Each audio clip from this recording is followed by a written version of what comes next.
me all right? Yeah, you can hear me okay? All right, I always worry about that because I can't hear very well. So I always empathize with those who can't hear too great.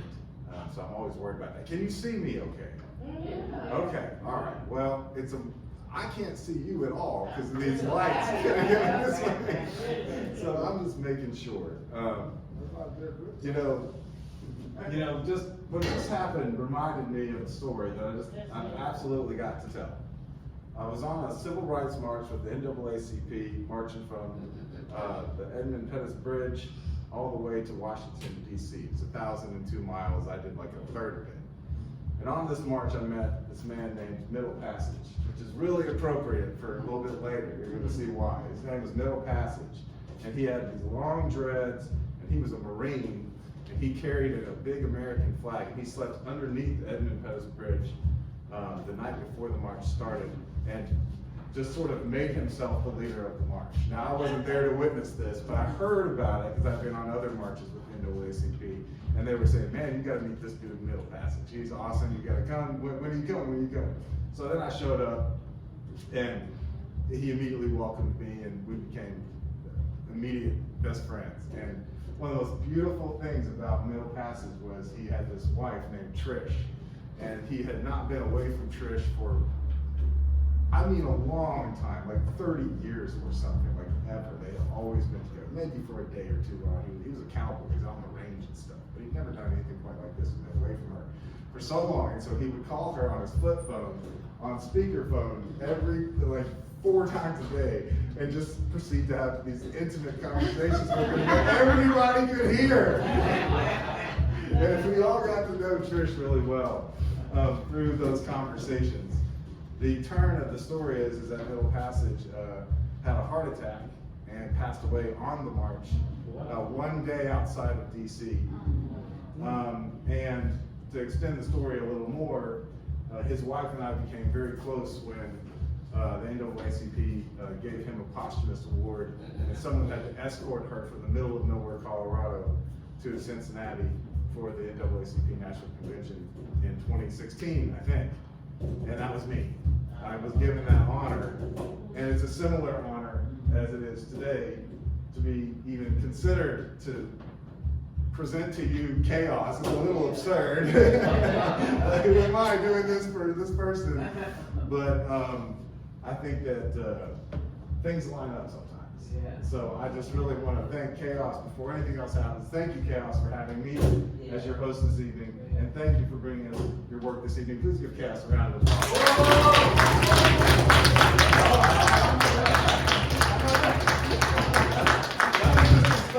That's just the start.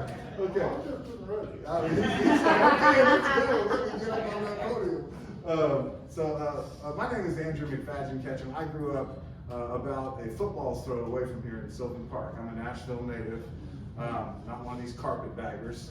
That's all right if you're one of them. It's fine. But I'm a native Nashvilleian, and I've been writing poetry since I wrote my first poem at my first job at the produce place when I was 14, which was 31 years ago.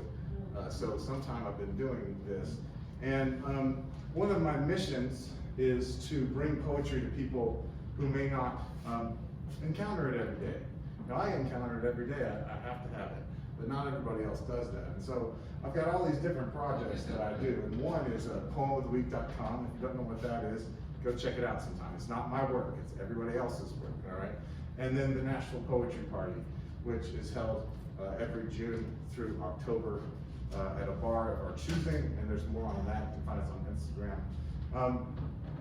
When I'm not doing those things, I'm doing things like this. I have another series called The Nashville Poetry Party Presents Poetry on Demand. So if somebody says, hey, I've got some poetry that I want to present, can you help me do that?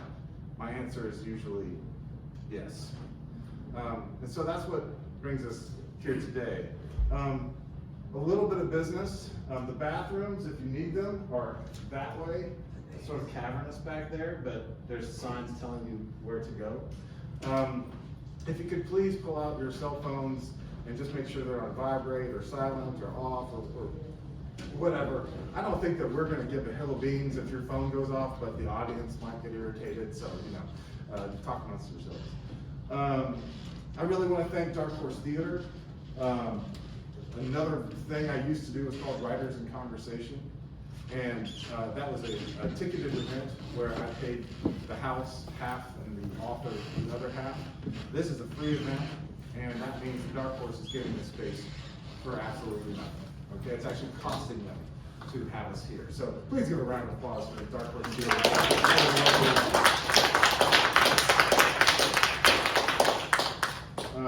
One of the cooler Nashville institutions, for sure. I want to thank Sean Witzel in particular, whose show, and I felt terrible, I should know how to say it, but 23/1, 23/1, I'm not exactly sure how you're supposed to say it. But it's a one-man show that Sean wrote and is the one-man actor in, and we are on the set of that show. So like this cot is, a prison cell cot. This black cube, I don't know what it is, but it was there and we're using it, okay? This podium is for us. This is obviously for us. But I just really want to encourage you to look into that show. Outside on the table are some flyers that you can grab and learn a little bit about it. But it's a political, an emotionally moving political piece about incarceration here in the United States. So just please, a big round of applause to Sean for letting us use his space.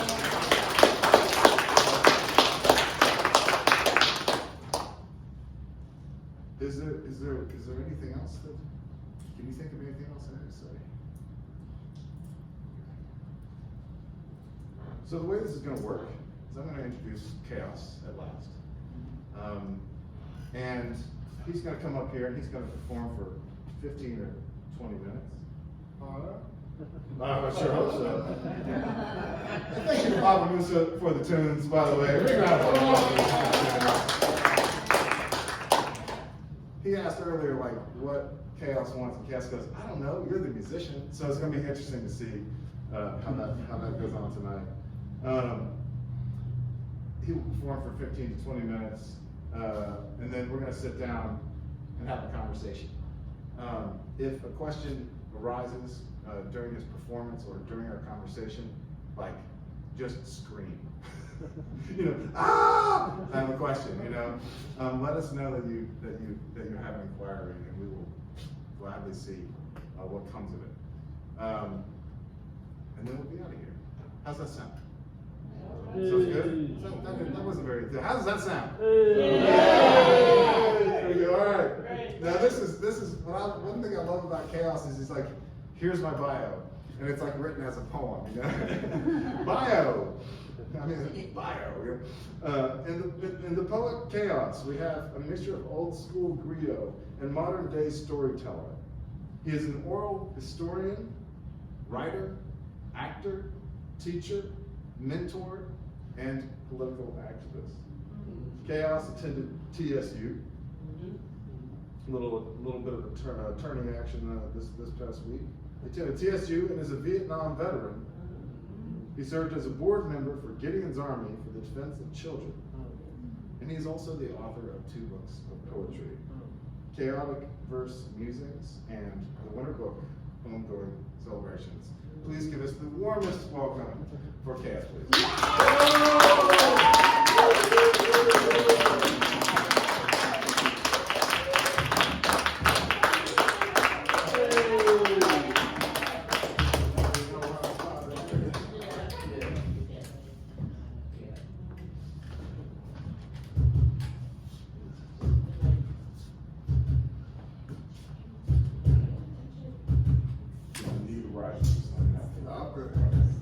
Good evening. Good evening.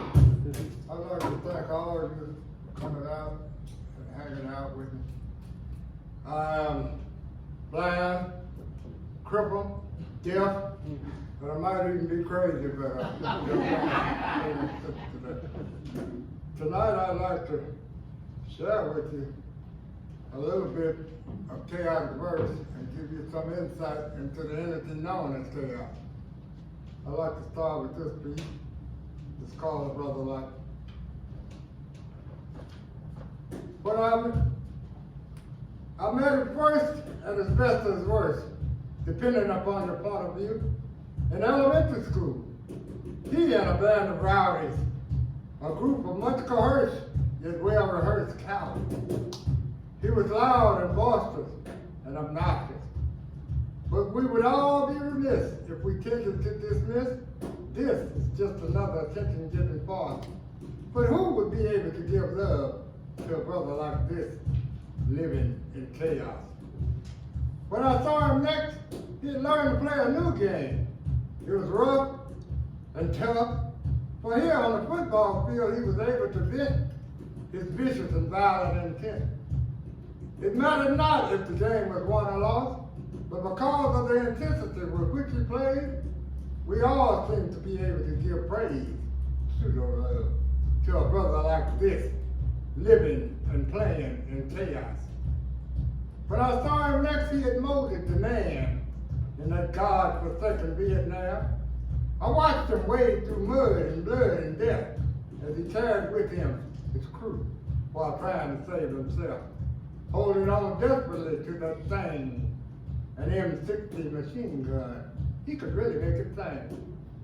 He was racing an all-birds down call through sunless cover toward a hot LZ made by some high-ranking cat. They would leave us all here in the dark to die, just like that. Suddenly, Static made the radio crack. Hey, bro, where you at? Pop me smoke, I got you back. Color, red, I pop blue. Turn left, 2 degrees, I'm on you in 2. Who would be able to give love to a brother like this, living and fighting and running and dying in chaos? As we rolled that bird in and gazed into the dark and all that would have been lost, we all knew camaraderie here in the bush amongst us brothers was false. But back in the world, I often pondered as I wandered through always smiling faces and well-lit places into that ever-surrounding darkness, thinking, who would be able to give love to a brother like me?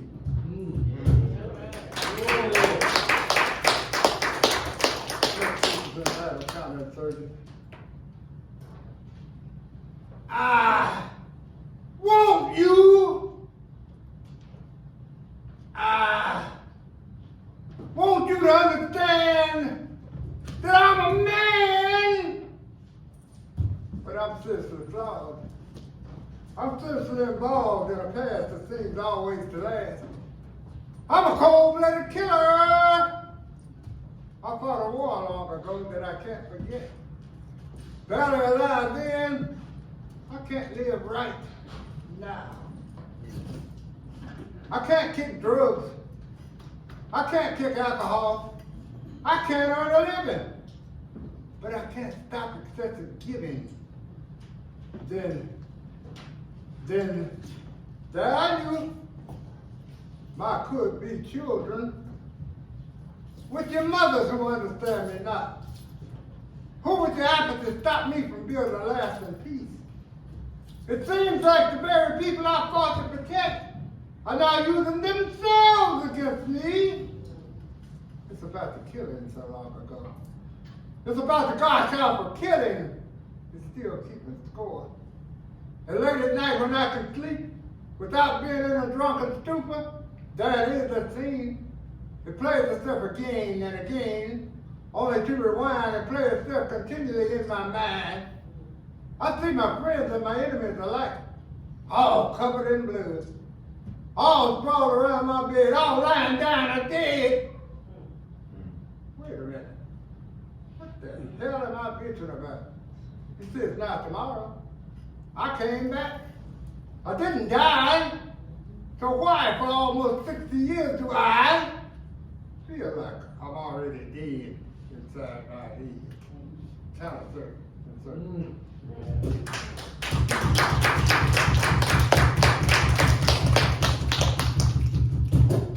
The old folks, listen to me. Listen to me! I want you to hear me, my children. For I am a a different generation from the one that now mostly blesses this nation. But I sometimes feel them up feel like a dinosaur. I mean, I'm all big and powerful, yet that still. No one can any longer hear my roar. But I'm still the ones of what came before. And I cannot let you forget and not understand how we, as a people, got our footing and then came marching triumphantly through Jim Crow doors.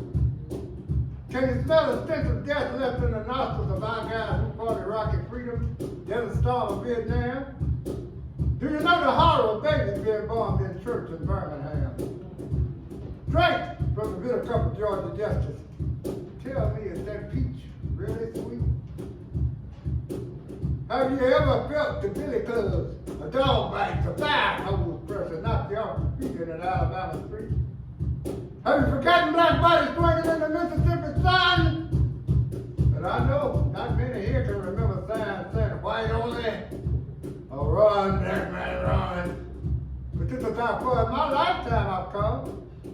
Now today I see my brothers with their hats on backwards and pants, with their hats on backwards and upside down and pants hanging off there. Oh, don't be a hater, they tell me. Okay, I'll let that pass. What about selling poison and slow death to one another on city streets? What about disrespecting our elders and teaching our women to be freaks and our children cyber geese? Tis a new day, they tell me. We no longer do things in your old-fashioned Uncle Tom way. Again I say, have we, my people, lost our mind? The reply I get, in mass, from most of you, is why don't you sit down, old fool? You just stuck on stupid and lost in time, the old folks.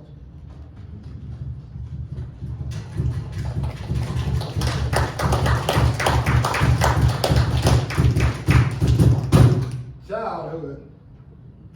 When I was a child, we only played in life. There was a spring morning sun, a safe place to run. It was all just innocent fun. And we kids recruited people our parents could adore. We played games in the street. There were sweet things to eat. There were no dangerous strangers to meet. These are things kids are made for. An adventure was a trip to the corner store. Once we were turned out into the yard, we took it to heart. It was fun, fun, fun until it got dark, and every child there had a part. We played lots of games. Tag, Simon said, dodgeball, stickball, flag football, we played them all. Remember how there was always a big dispute because no one was sure who had the winning score? We even danced to the doo-wop music that drifted through our mother's door. Girls were sweet and soft, boys were rowdy and lost, but we were loyal in our friendships at all costs. We wrestled, we roughhoused, we walked, and boy, could we talk. Noonday naps they made us take. We thought the mean homemade ice cream. There was sun so bright it cast blue haze.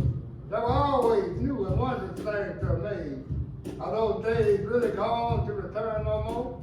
Now that I've grown old, I long for those days like never before. I wish once, really just once, life would relent and allow me to repent and return me to the purity of childhood's door. Of childhood.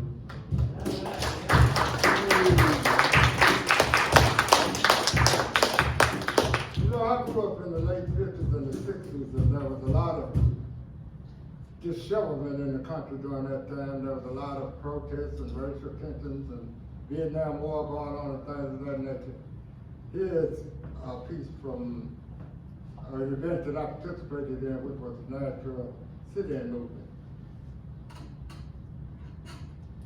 I ain't gonna let nobody turn me around, turn me around, turn me around. I ain't gonna let nobody turn me around. I gotta keep on walking, keep on talking. I'm headed toward the freedom land. We were marching on Jefferson Street, singing that song. Feet keeping beat on the street to the rhythm of that song. That sound marching down the 8th Avenue, right turn toward the Capitol ground downtown. I ain't gonna let nobody turn it around. Gonna keep on walking, keep on talking, headed toward freedom land. We held back our fears as we sung. The naive thought we were just having fun. Didn't understand we were putting segregation on the run. Caused the systemic racism to come on strong. Under the very real threat of even being hung. Still, with serious faces we saw. I remember leaving Pearl High School, having tired of the one-sided golden rule. Heard Martin Luther was using the new tool. Some doubted and said using nonviolence made us the fool. On past the Capitol ground to City Hall, Mayor Ben West came out to hear the protesters was all. When Diane Nash asked him the question, did he think withholding services to blacks was right for all? It was his answer that caused segregation in Nashville to fall. I'm gonna keep on walking, keep on talking. I'm headed for the freedom land.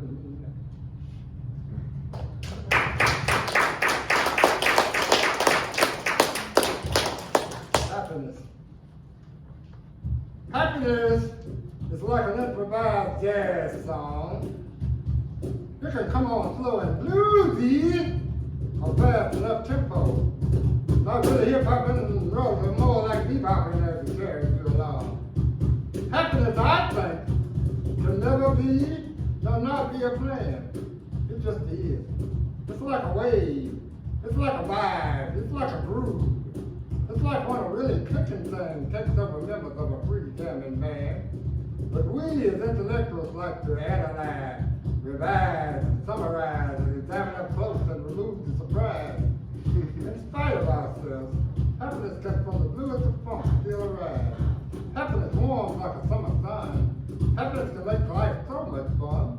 Happiness can inhabit all ages from a senior to a child. And happiness is usually always accompanied by a smile.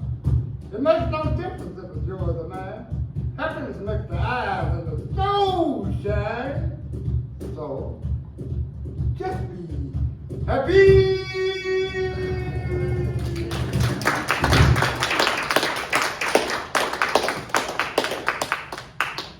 I'd like to tell all of you that I really love you. And I'd like to explain to you what I mean when I say I love you. So here's a piece called When I Say I Love You. When I say I love you, it's not just something I say. But I don't say it to women just because I'm a man. I don't say it to play a game with your head. I don't even say I love you to entice some woman to either wed. When I say I love you, I say it from my heart and soul, because I believe we're all worthy of love and need to be told. The problem is, some of us play with each other like with some kind of prize pit. We'll say anything just to see what we can get. And sometimes when I say I love you, my intentions end up being suspected. Have we, my people, done each other so wrong that we don't understand true emotions when they're shown? Well, I'll just keep saying I love you. That's all I can do, I guess. I'll just keep saying I love you. And I'll let God do the rest. Thank you. I never said.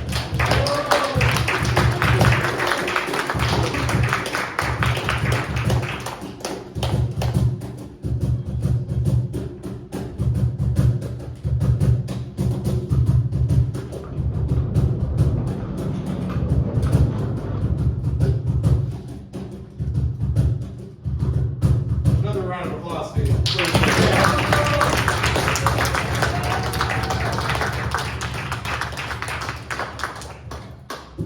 All right. Well, I mean, I wasn't ready for you to be done. I really wasn't. Usually I'm like, okay, wrap it up. Oh, what about you, my corner? I'll do some more. I mean, you know, we may need that to happen. You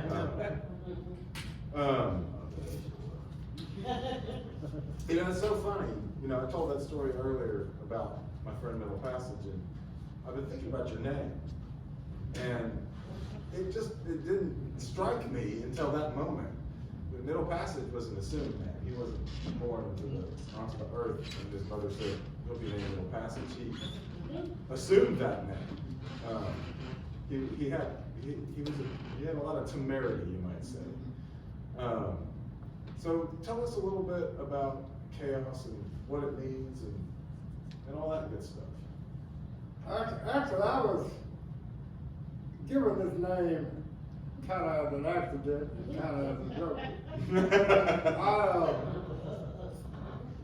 I wanted to play football. First of all, for the first 10, 12 years of my life, I was extremely sick. I was allergic. I had a lot of allergies. I had a lot of illnesses, asthma, bronchitis, just different things. My dad had 10 children. I couldn't go outdoors and play in the yard with the rest of my brothers and sisters and stuff because I was just that delicate. I'd go out and come back with a nosebleed, sneezing and coughing, and they have to rush me to the ER. So my grandmother was an old Indian style lady. She was 116 when she died. So for the first 16 years of my life, she was my constant companion and nursemaid. She took and cut some hair off of my head, went to a tree in the yard, and dug a hole in the tree and put that hair in the tree and packed it full of mud. She told my mama when I got taller than that hair in the tree, that all my illnesses would go away. And lo and behold, at about 11 or 12, I became the healthiest person in the family. Someone was a bully and whatever. But I was a little lame because they all had 10 or 12 years head start on me to learn how to play games and negotiate life as a kid. So I went to Pearl High School here in Nashville. Pearl High School was one of the only black high schools in the city. So whenever they fielded a team or something, they had the best in the city to go out for that team. So just to make the team was an accomplishment. For sure. So I was so anxious to play football. The first time they ever put me in a game, I think I tackled the referee a couple of times. When I was a student at the school, they had a radio station, WBLL, that was broadcast the games on Friday night. And this guy announced on the radio for the whole city, "This guy Thomas is creating total chaos on the field." If you had the ball, I was coming for you. Yeah. So when I got back to school Monday, because people would say, "Damn," and I didn't like it, you didn't like me back. But it became so prevalent that I couldn't change it. So, but I later found out that the word chaos, a lot of people thought it meant trouble, but it actually means confusion, and it means lack of order. So that is what I'm about. I have a confusing personality. I'm one of them kind of people that when people first meet me, they automatically, I don't know, for some reason have negative thoughts about it.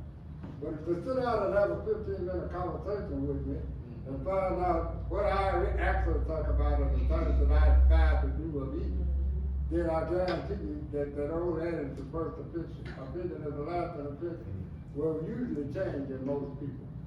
So that's when I began to embrace and accept being K.H.A.O.S. So when did you start actually going by K.H.A.O.S? Like just you go by K.H.A.O.S all the time, right? Probably in high school before I finished high school. Wow. And then right after that, when I come out of high school, I immediately went. What happens is I run away from home. And after about 6, 8 weeks at home, my dad moved to Columbia, Tennessee, and I didn't like Columbia because Nashville, I was it. I went to Pearl High School and I played football. But here in Columbia was a country town and a lot of farmers and a lot of rural activity going on. I didn't like it. So I ran away from home in Columbia and came back to Nashville where my grandmother lived, my father's mother. And I was hiding out, I went and got that job, I went back to Pearl High School. And my father, I come home from work one night about 8 or 9 o'clock at night, and I lived up on my grocery store in a little one room, and go down the hall to the bathroom. And I opened the door, And there sit my father in the middle of my bed with his legs crossed Indian style. He looked at me, he said, just look at you. Run around out here looking like a little tramp. He said, I ain't gonna have no son of mine run around out here unsupervised, sitting in trouble and education. He said, you got two weeks? Get back home to Columbia or join the army? Of course, I wasn't gonna do nothing my father wanted me to do, so I joined the army. Wish I hadn't done that. Yes, I turned that. So, right after high school, I ended up in Vietnam 6 months after joining the army. And I decided that they said I was in an authority and I didn't like to follow orders and stuff. So I was labeled as a troublemaker. And consequently in Vietnam, troublemakers ended up doing a lot of extra work detail. Mm-hmm. And they had this group, they were training to do reconnaissance work. This group consisted of 24 people. When I joined this group, it was losing, guess how many people now? I can't even guess. 24. Oh, I stayed with this group 2 years and 10 months. Guess how many people we were? One. None. None. Wow. So all of us screw-ups band together to become a band of brothers who did our job excellently. Wow. Our job was to see and not be seen. And we were good at not being seen because we was always hiding from the misdeeds that we did. So, you know, that kind of like culminated my military career. Instead of me staying a year coming home, I ended up staying 2 years and 10 months because I didn't want to leave no members of my team, the team that we put together and trained together and were successful at what we done. That first poem I read, A Brother Like, that was a true story. This is what happened. We were so successful in doing what we were doing that we made the brass look bad because we weren't supposed to succeed. Mm-hmm. My father was a Tuskegee Airman. You know their record. They never ever lost a bomber for whom they threw escort. So here we are in Vietnam, 20, 25 years later, and I joined a group that's having 100% casualties during every month. And for 2 years and 10 months, we never lost to combat any member. And all the jobs that we performed to the perfection that we were successful in what our objective was. One of the things that got me stuck to that group was that in my younger days, I was a mimic. Almost anything I heard, I could retain. And language was one of those things. Within the first 6 months of Vietnam, because I could not think, because I'm out to learn to speak Vietnamese. I speak it very well. I read, write, and I dream about it. But I never went to school to learn how to speak Vietnamese. To this day, you dream in Vietnamese? Yeah. You dream in Vietnamese? Yeah. Okay. I don't even dream anymore. Is that if I end up about what people are speaking Vietnamese, not speaking Vietnamese good, that's dreaming Vietnamese. Sure, I'm with you, yeah. So that made me valuable to the army because I could help in interrogating people, you know. Oh, yeah. And so that was another thing. But almost everywhere I went when I went to Germany, you know, it's perfect to some pretty other watch, you know. I speak a few different dialects of Chinese. Sprechen Sie Deutsch? Yeah. Yeah, I'm missing you. Yeah. It's just but you know, so I was like that. I was a paradox. I wasn't what I appeared to be, so I was chaos. So you were chaos. I love it. Can you point out, now, maybe I'm here, you can, this isn't the best surface for this picture, but these are the my best. father in that group of men? Yeah, where is he at there? I don't even know if he's in there. No, you don't know if he's in there. That's just a picture we have. Oh, okay. I thought it was for sure, like, you know, but, so, tell us about the Tuskegee Airmen. I mean, you know, I learned about it in school, and of course, when I learned that your father was one of them, I did my investigation, but just tell us a little bit about them. Well, my father, he was an amazing guy. He went to school here in Nashville, at Pearl High School. He was the valedictorian of his class. They had the graduation at the old Ryman Auditorium, which was during the Grand Ole Opry.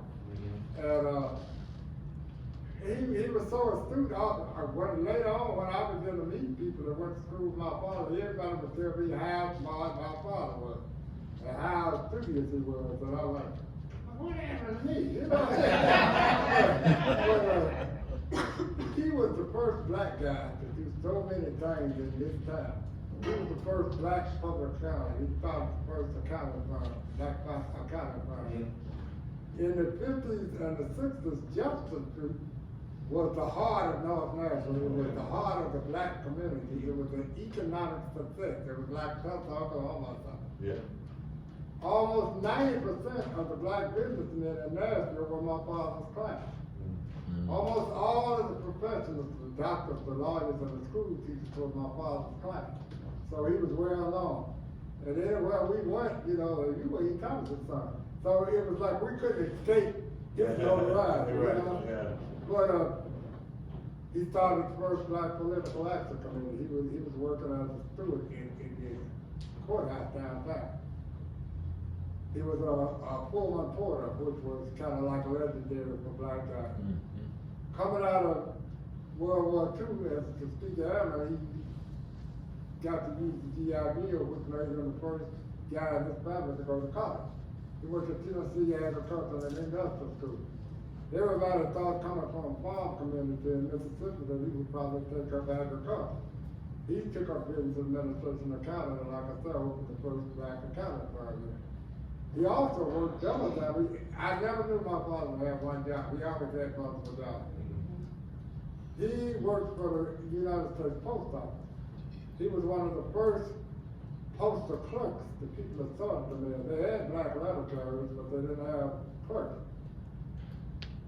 He stood out as a postal clerk, so somebody at the post office recommended that he take an executive training course, which was offered by the federal government in the early 60s.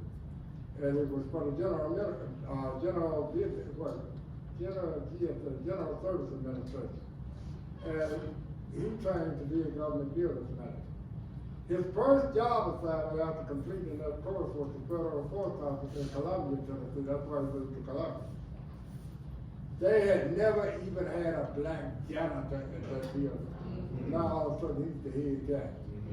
His second job, when he got promoted 4 or 5 years later, was every federal building in Atlanta, Georgia. His third job, he got promoted to area government building manager. Every government building in Georgia, South Carolina, North Carolina, he was the head man.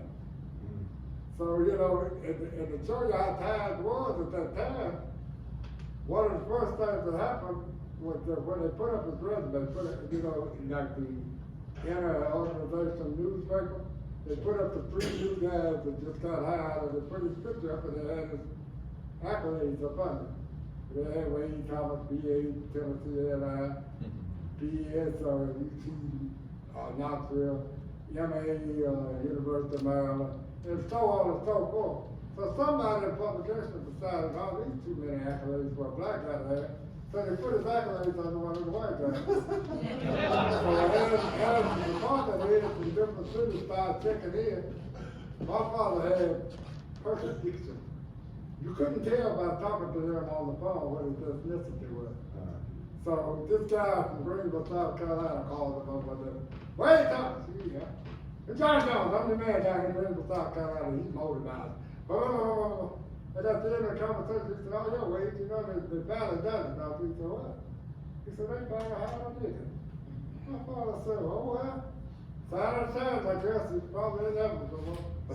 6 months later, when they had the convention, and they got the new hires sitting up on the diocese, and this guy's going around introducing himself, and here comes this guy over here, and he's talking to him, and he's telling him who he was. He said, he said, I'm Wade Thomas.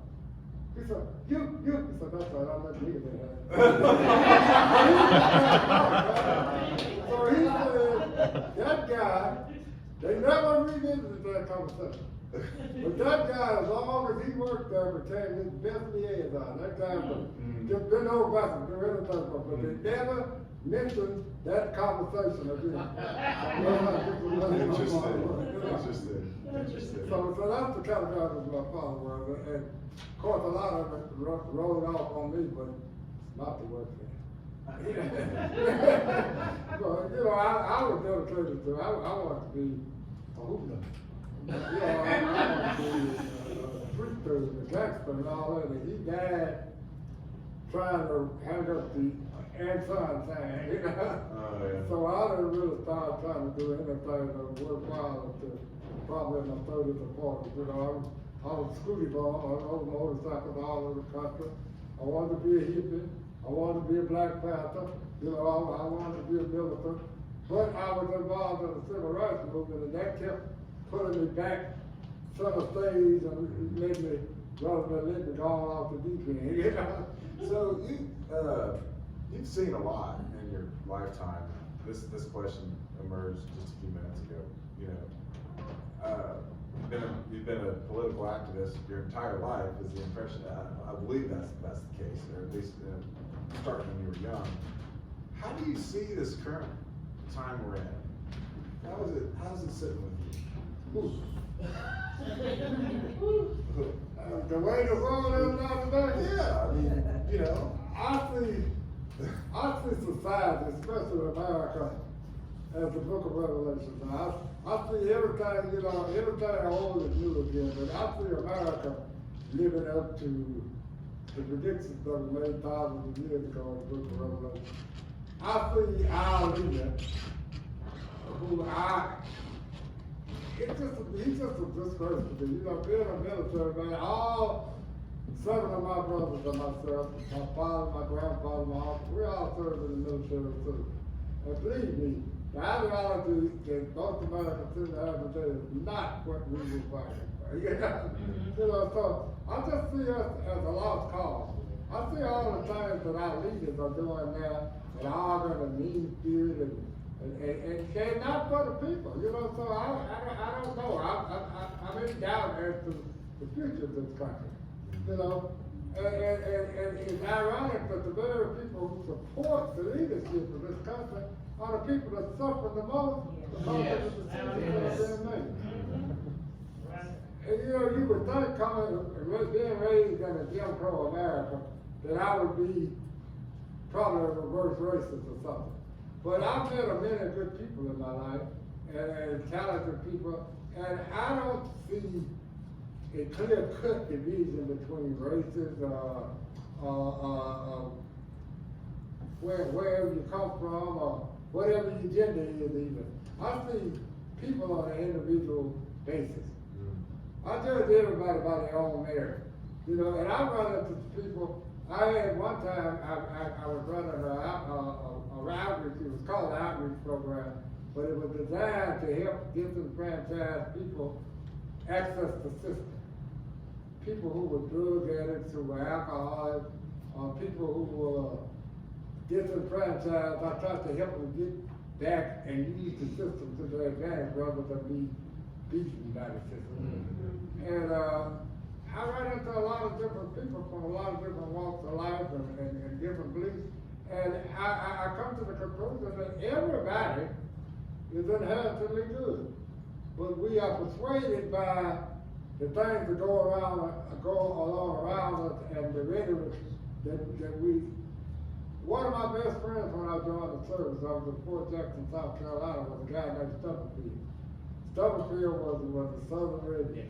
Couldn't be described in no other way. Stubblefield hated black folks with a purple passion.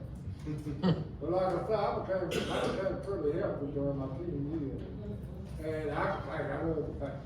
But my grandma, she never could quite get that out of me. She asked me one day, she said, "Son, do you consider yourself a fool?" I said, "No, man, no." She said, "Well, do you know that violence is the truth of food? If you don't consider yourself a fool, why do you keep using that too?" So I started backing away so much from physical violence, and I started using mental violence because I became a manipulator. You know, I tried to outthink people. You know, and so this guy Stubblefield, he was my sworn enemy. We were determined to destroy each other. Yeah. But somehow or another, I made an impression on Summerfield. And Summerfield told me, he said, you know what? You're the first black guy I ever even had a conversation with. And I'm gonna tell you right now, I don't like you. I don't like what you stand for. I don't like what the people are. And so we began to have a conversation. We would sit out back in the back sometimes and have a long conversation. And I won him over. Mm-hmm. He almost made a class without me, but I won. Because it's time to do it. You know, what you believe, what you've been raised to do, and how he lived his life, and not being involved with people of other races.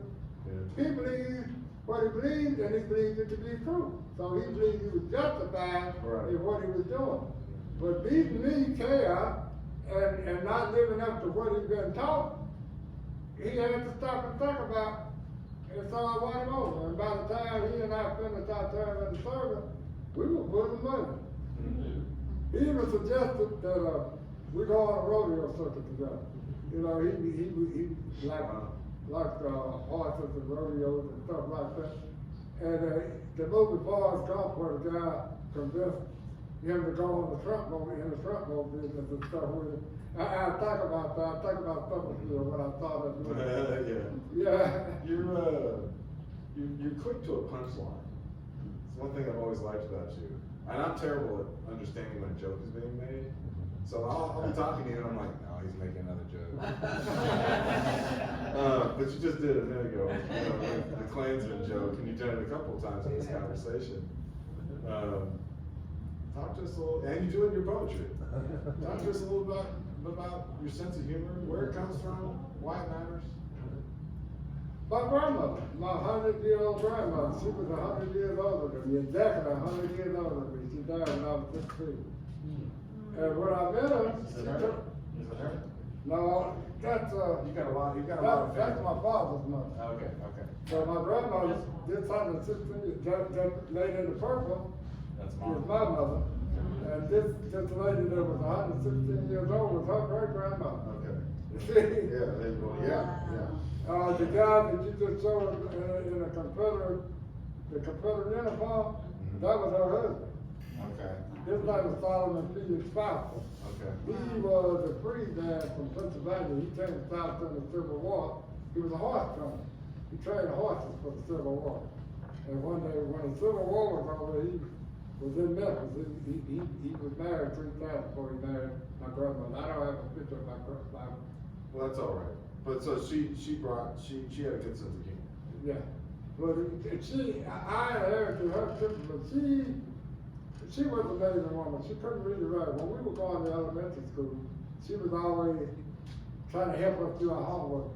And I figured out by the time I was about 9 or 10, she was teaching herself under the guise of helping us do our work. She said her fervent desire was to be able to sign her own name before she died. She taught herself to read and write. You know, but she knew a lot about natural stuff. You know, she could go out in the yard and dig up a plant and cure almost any time that's wrong.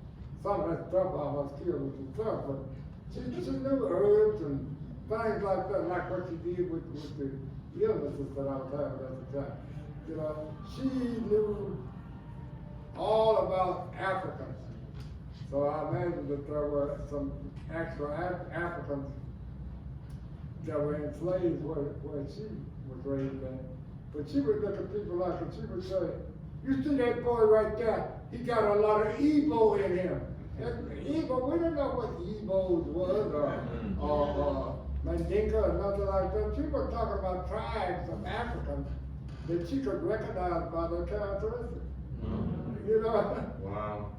And so I learned from her, I learned things like that. She taught me about obtaining knowledge. When I was a child, I first started going to school. I went to a Catholic school located down just 17th and Highland called St. Vincent. We lived on Herman Street, which was on the south side of Fisk University. Okay. So I walked across Fisk campus daily, going to school. And in those days, Fisk campus, the library, you could walk in off the street at the library full of book off the shelf and sit down and read. I discovered black authors at Fisk University Library. At the time, they had guys like Langston Hughes and Audubon Times and people like that that were teachers at First University. And you could sit down and, I mean, knowledge was all around us, right? So, you know, we could just sit down and gain, and it wasn't like today, you know, you wasn't barred out of places or under scrutiny anywhere you want. If you were seeking knowledge, everybody was willing to give it to you, you know? So that's where I kind of developed my temperament and my personality, I guess. And although I seem sometimes gruff and rude and disrespectful, almost everybody that knows me or has associated with me will attest to somebody that I've done something to try to help improve their situation. At K.H.A.O.S, I've always just figured you don't really suffer fools very well. That's been the impression that I've had. I don't think you're, I think it's earned when you're a little bit rough around the edges. This guy here, my brother Musa, used to have an organization called the Village Cultural Arts Center. So when I met him, you know, they were educating people in African culture and traditions and stuff, but they had several programs like after-school programs, rites of passages for boys and girls. So I like talk to him for his knowledge. He's the first person to talk about Mansa Musa, who was one of the richest people in the world. And you know, he named himself after Mansa Musa. I just thought he was going to be rich out of it. But anyway, you know, so I started hanging around this organization, Village Cultural Arts Center, and his mother adopted me. His mother knew my father, but she adopted me.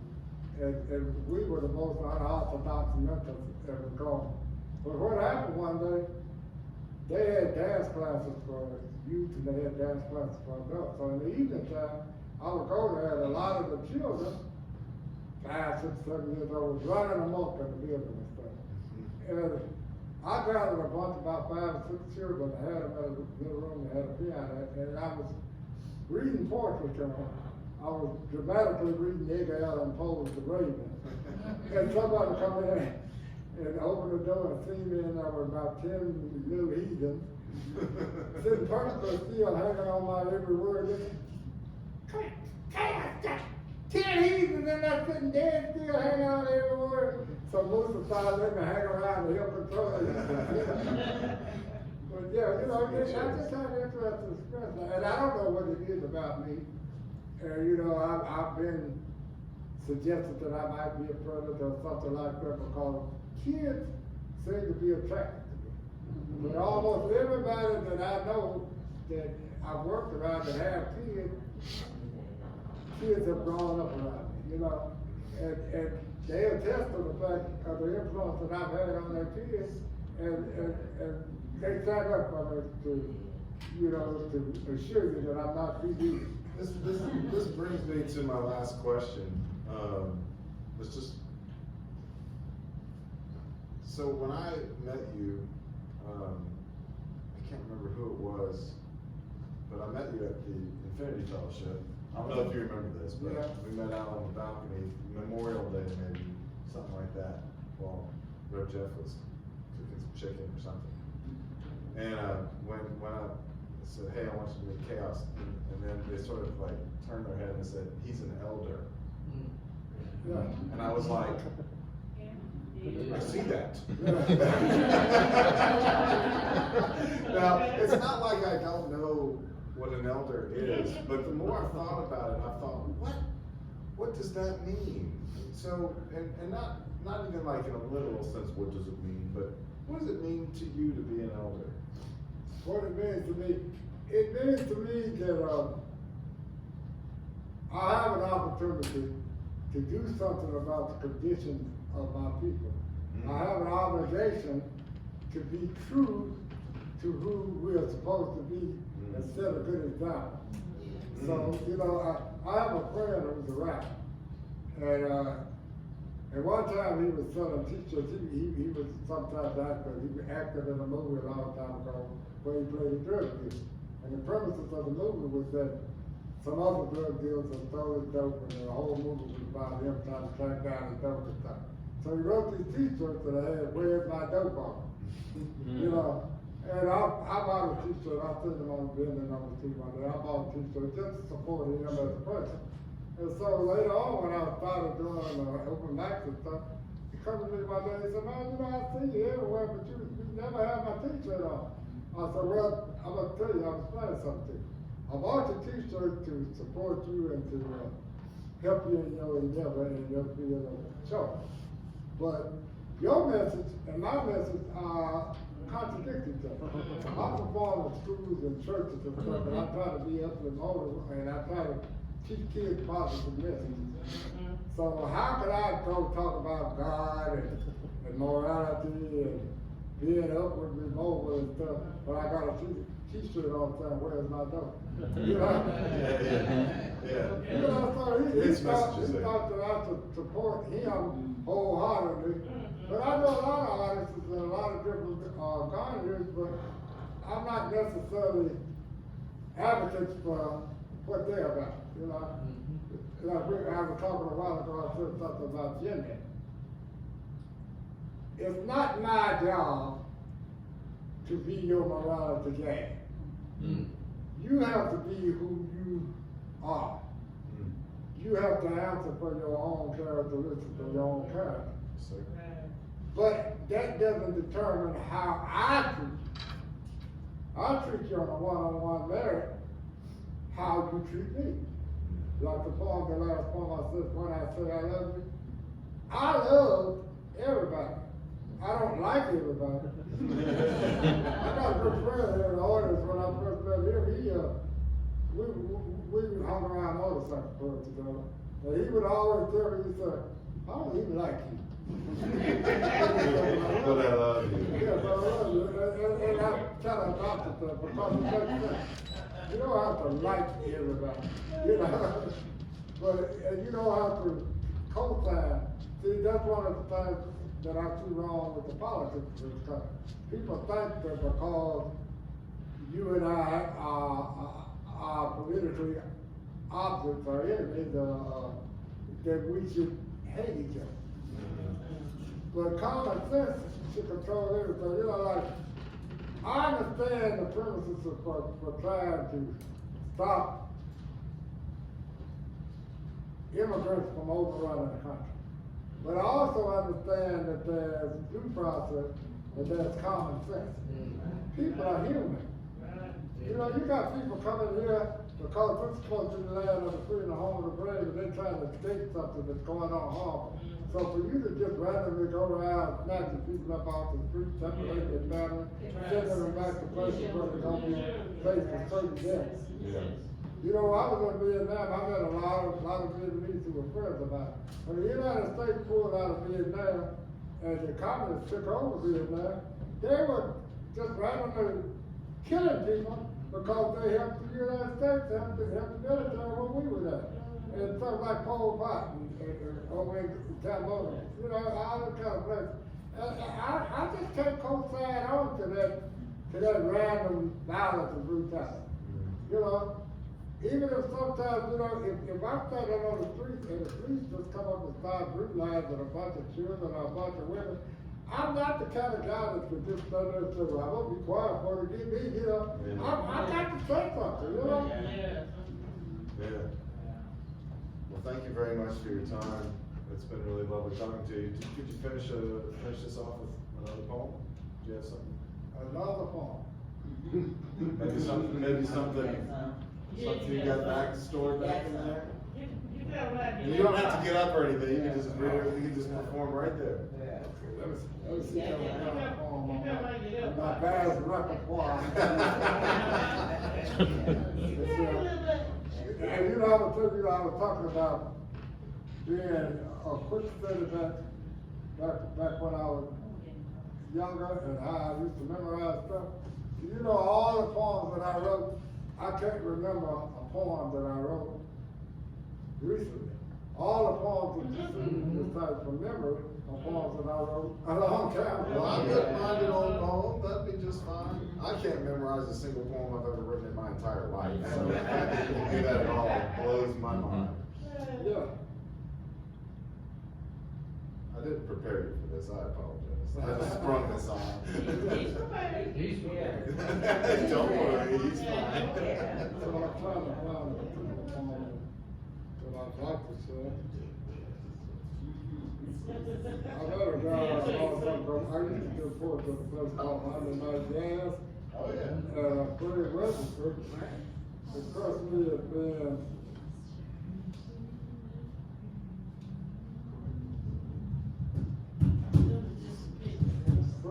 it took me a been a fantastic trumpet player. So I wrote a poem called Jazz. And I'm trying to find it.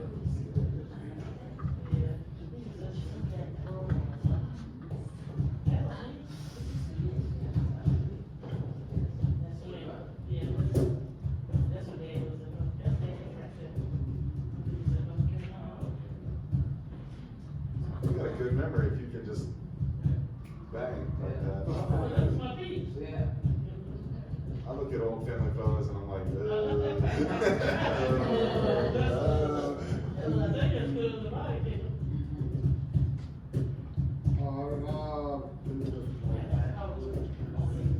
This one's called.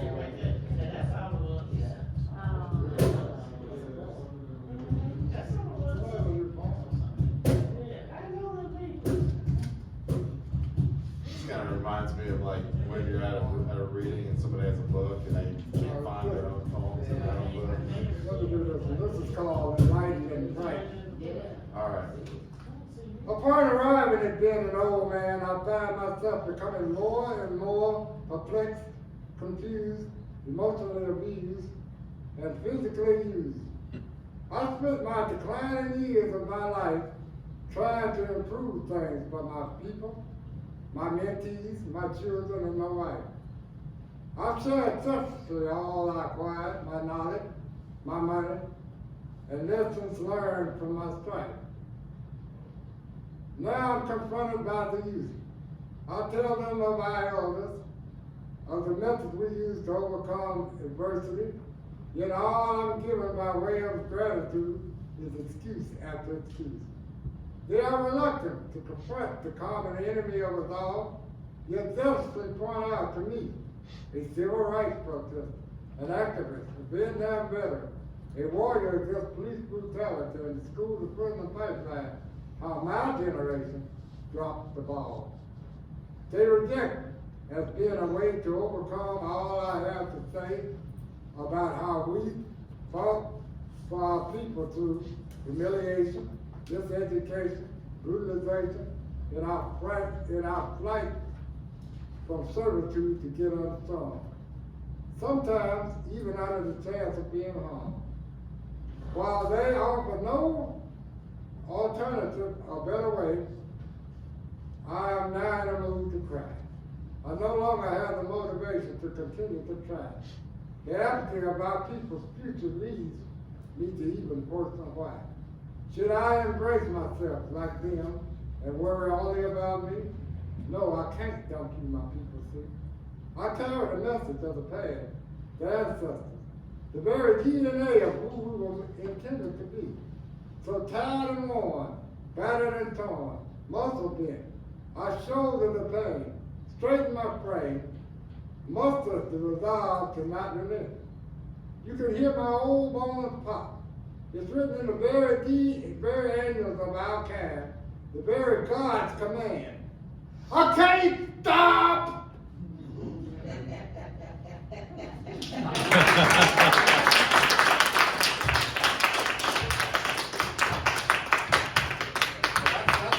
That's our show. I'm sure that K.H.A.O.S would love to have y'all come up and say hello. Now I'm rhyming nonstop because of K.H.A.O.S here. And I just want to thank all of you for being here this evening. Can't have a show without an audience. Thank you for the music. And one last round of applause for K.H.A.O.S.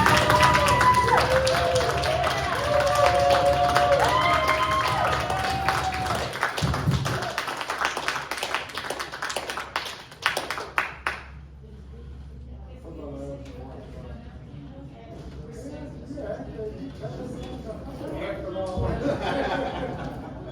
what I'm doing right there.